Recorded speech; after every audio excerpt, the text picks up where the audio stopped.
बिस्मिल्लाहिर्रहमानिर्रहीम। खातिन हज़रात, मैं हूँ अख्तर अब्बास और आप सबको मेरा सलाम पहुँचे। आप सब सलामत रहो। पिछले दिनों जब हम अपने घर में शिफ्ट हुए तो बहुत सारे लोगों की मुबारकियाँ आई, बड़ी मोहब्बत के पैगामात आए और रॉकी ने कहा सर अल्लाह आपको लंबी ज़िंदगी दे और इस घर में आप शाद रहें, आबाद रहें, रहना नसीब हो। अच्छा, ये बड़े बूढ़ों की दुआएँ हैं, ये दिल वालों की दुआएँ हैं। ताबिया ने कहा कि सर आपको मुबारक हो, माशाल्लाह बहुत खूबसूरत है। अच्छा, आयशा ने कहा कि सर आपने बागों में चहकने वाली जो कैफियत है वो उसको ताज़ा कर दिया, बहुत अच्छा लगा आपका वीडियो का अंदाज भी और गार्डन भी। और सगिया, सर आपका किचन गार्डन देख के बहुत अच्छा लगा। ज़्यादा खुशी इस बात पे हुई कि वीडियो का स्टाइल बदला हुआ था। ओके, इंशाल्लाह कल भी हम स्टाइल बदलेंगे। और अच्छा, उससे अगले रोज़ रात को बच्चों ने कहा कि हमें आप गर्मा गर्म फिश खिलाइए। तो फरमाइश तो उनकी अम्मा की थी, ज़ाहिर है बच्चों का तो नाम ही होता है। तो हम फिर ढूँढते-ढूँढते शेरशाह गए और वहाँ 4-5 इकट्ठी एक पूरी मार्केट में वो थी, फिश तली जा रही थी। तो हमने बगैर काँटे वाली ढूँढी, बनाई। जब वो बन के आई तो उसका जो प्रेज़ेंटेशन थी वो बहुत खूबसूरत थी। यानी ज़ाहिर है बड़ी फिश थी, तो उसके ऊपर उन्होंने लेमन काट-काट के जिस तरह लगाए हुए थे, इट वाज़ वेरी, अब क्या कहना चाहिए, एक तो वो जो माउथ वाटरिंग वाली कैफ़ियत होती है, लेकिन वो वाला कैमरा मेरा ललचाया कि फ़ोटोज़ का अच्छा लेना चाहिए, तो मैंने लेके लगा दिया। मैं आमतौर पे ये नहीं करता, आमतौर पे मैंने कभी भी खाने-वाने की फ़ोटो नहीं लगाई। और साथ मैंने कहा कि जो करीब वो आ जाए, वरना देर से आएँगे तो फिर काँटे मिलेंगे, तब तक हम खा पी चुके होंगे।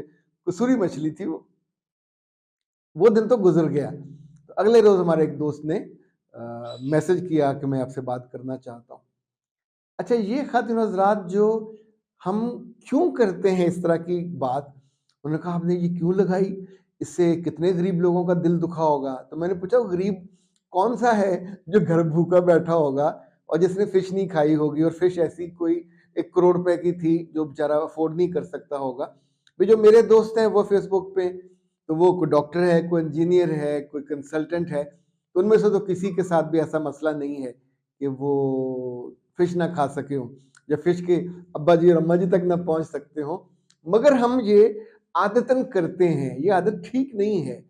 अगर छोटी-छोटी चीज़ों पे हम लोगों को साँस नहीं लेने देते, जीने नहीं देते और कोई ना कोई तनकीद वाली चीज़ निकाल लेते, तो नहीं निकालनी चाहिए।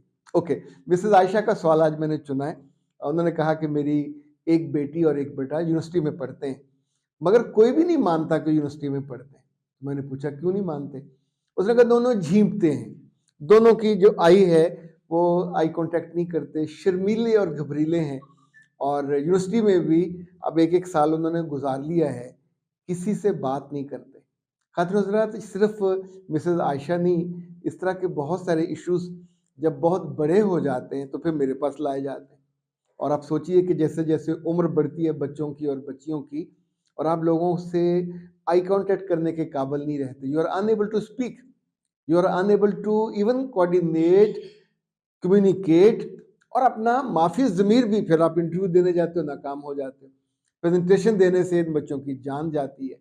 तो मैंने सोचा मैं उन सारे वालिदैन से बड़ी मोहब्बत से एक बात कहूँ, और ये बात ऐसी आप तभी महसूस कर सकेंगे जब आपके दिल में मोहब्बत हो।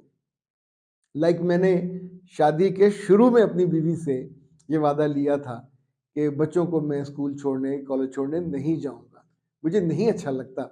या ज़ाहिर है आप 100 मसरूफ़ियत होती हैं।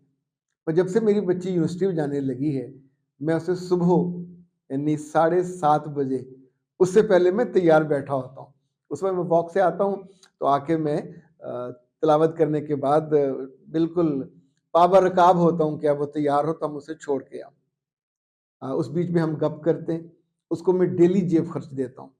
और शुरू में उसकी अम्मा ने से पूछा, "कहाँ जाता है? कहाँ खर्च करते हो?" तो फिर मैंने अपनी बेटी से वादा लिया कि अम्मा को मत बताना। ये तुम्हारे लिए है, तुम्हारे। अच्छा, आप बच्ची का पर्स भरा होगा, उसका दिल मज़बूत होता है। फिर उसे मैंने कहा अपने दोस्तों पे खर्च किया करो, कैफ़े जाया करो और वहाँ जाके खर्च किया करो। तो उसने कहा कि पापा कई दोस्तों से उनकी माएँ पूछती हैं, "कहीं कैफ़े तो नहीं गए? क्या खाया? क्यों खाया? घर आके खा लेते।" तो आप अपने बच्चे की जान निकाल देते हैं।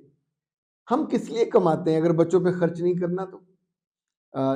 जब वो शाम को छुट्टी होती है 3:30 बजे, समटाइम मैं सेशन ले रहा होता हूँ, मैं उनसे माजरत करके तो जाता हूँ, जाके उसको पिक करता हूँ। कभी कभी हुआ ड्राइवर चला जाए, वरना ड्राइवर उस वक्त बेगम को लेने गया हुआ होता है। अच्छा, अब वहाँ मैं उससे इसरार करता हूँ कि प्रेजेंटेशन में उसने घबराना नहीं है और प्रेजेंटेशन सीखनी है, देनी है। वापसी पे उसे मैं कोई उल्टा सीधा सवाल नहीं करता, हम रिलैक्स होके गपशप करते आते हैं, उससे दिल की बात पूछता हूँ, दिल की बात बताता हूँ, जो मैंने उस दिन में कोई एक्टिविटी की हो सारे दिन में वो उसको बताता हूँ, शेयर करता हूँ। यानी मेरी उससे इतनी मोहब्बत और दोस्ती है माशाल्लाह कि वो बातें जो मैं अपनी पूरी ज़िंदगी में, पूरी दुनिया में किसी से नहीं कर सकता, मैं उससे कर लेता हूँ। अब आप सोचिए, कुछ सालों बाद जब इसकी शादी होगी, अपने घर जाएगी, तो मेरा ख़्याल ये है, चूँकि मैंने ये सारा ताल्लुक डिज़ाइन ही ऐसे किया है कि अगले घर पे जाके ये बहुत केयरिंग हो, बहुत लविंग हो, इसको रिस्पेक्ट हासिल करे। तो वो जो इसको मिले, मोहब्बत इसको मिले और चीज़ों को ये सर्व करे। अच्छा, कुछ चीज़ें जो अपने बच्चों में हम डालते हैं, तो जवाबन 1 रोज़ 2 रोज़ पहले मुझे जिस्म में शदीद दर्द हुआ, मैंने किसी को नहीं बताया, बट शी फेल्ट। तो जब मैं आके शाम को लेटा तो उसने कहा, पापा मैं आपको दबाती हूँ। तो मैंने ज़िंदगी में कभी सोचा भी नहीं था कि मेरी बेटी मुझे दबाएगी। तो मैंने कहा, बेटा तो कोई मसला नहीं। अच्छा, हालाँकि उस वक़्त मुझे काफ़ी दर्द हो रही थी। वो आई, उसने आके पास बैठी, फिर उसने कहा, पापा आप अपना ख़्याल नहीं करते। अब आप सोचिए, ये जो कम्युनिकेशन हो रही है, ये आने वाले दिनों में उसकी सबसे बड़ी ताकत बनेगी। वो एहसास करती है, वो सोचती है, एनालाइज़ करती है और अच्छा कुछ देर के बाद मैंने उससे कहा, बेटा बस काफ़ी है। लेकिन मैं दिल से बहुत खुश हुआ। यानी मेरा दर्द जाता रहा सिर्फ़ इस फीलिंग से कि मेरी बेटी ने मेरे कहे बिना खुद से फ़ील किया। तो जब आपके बच्चे और बेटियाँ और बेटे बड़े हो रहे होते हैं, तो इनसे मोहब्बत सिर्फ़ ये नहीं होती कि आप इन्हें पढ़ाने के लिए यूनिवर्सिटी और कॉलेज भेज दें। इनका ग्रूम होना, इनका बात करने के काबिल होना, इनका फ़ील करना। अब मैं उससे कहता हूँ कि अपने असातिज़ा के बारे में बहुत अच्छी बात किया करें। उस्ताद बाज़ बहुत सख्त होते हैं, चूँकि जो आप अंदर से बनते जाते हैं, हम हैं क्या?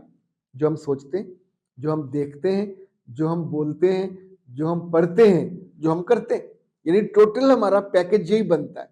तो अगर आपके बेटे और बेटियाँ मेहमानों से बात नहीं करते, खुद आपसे नहीं करते, आप सोचिए इससे बदतरीन बुढ़ापा कोई नहीं होगा कि आपकी माँ या बाप अपने कमरे में अकेले करा रहे हों और वेट कर रहे हों कि जवान बेटे हैं, जवान बेटियां हैं और कोई जाके उनको ये भी पूछने पे तैयार ना हो, क्योंकि दिल में फीलिंग उस तरह की जागी नहीं है, अपने जगह ही नहीं है कि बाबा आपको क्या हुआ, मम्मा आपको क्या हुआ। जिस बेटे और बेटी में मोहब्बत और केयर जग जाए, वो बच्चा तर जाता है और वो अपने उसके मौज़ूआत भी बढ़ जाते हैं।